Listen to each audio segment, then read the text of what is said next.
Epekto naman po ng pagtaas ng presyo ng langis patuloy na nararanasan ng mga magsasaka at mangingisda sa Pangasinan.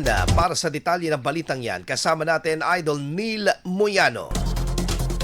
104.7 IFM Report.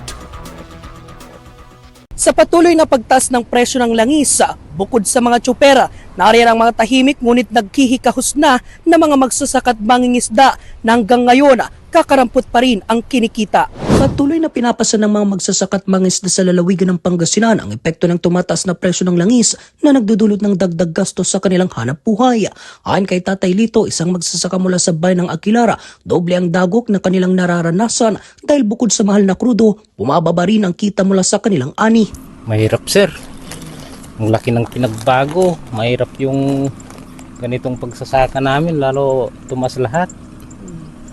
Tapos bumabagsak pa yung presyo ng palay. Diyan kami natatalo ngayon. Dagdag pa niya, kasabay ng pagtaas ng presyo ng diesel ay ang pagbaba naman ng presyo ng bigas dahilan upang lalo silang mahirapan sa pang-araw-araw na gastusin. Sa isang galon po, ilan po yung nagagastos nito ay? Katulad nitong galon na ito, ma'am, 600 halos higit kalati lang. Ubos na, oh. Wala na naman. Bibili na naman kami. Kaya mahirap talaga ngayon.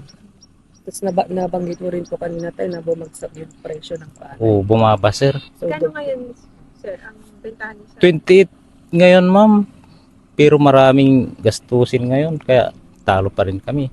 samantala, inaasang muling tatas ang presyo ng diesel na ginagamit sa mga makinaryang pansaka at bangka ng mga mangingisda ngayong linggo na humigit kumulang 14 pesos hanggang 14.50 pesos kada litro. Kung magpapatuloy ang oil price hike, maaaring umabot sa halos 130 pesos kada litro ang diesel, habang posible ring tumaas ang presyo ng gasolina ng 7 pesos hanggang 7.50 pesos kada litro. Sa kabila nito, umaasang mga nasa sektor ng agrikultura tulad ni Tatay Lito sa agarang tugon ng pamahalaan. Dulong ang kanilang panawagan upang maipagpatuloy ang pagbibigay ng pagkain sa hapag ng bawat pamilyang Pilipino.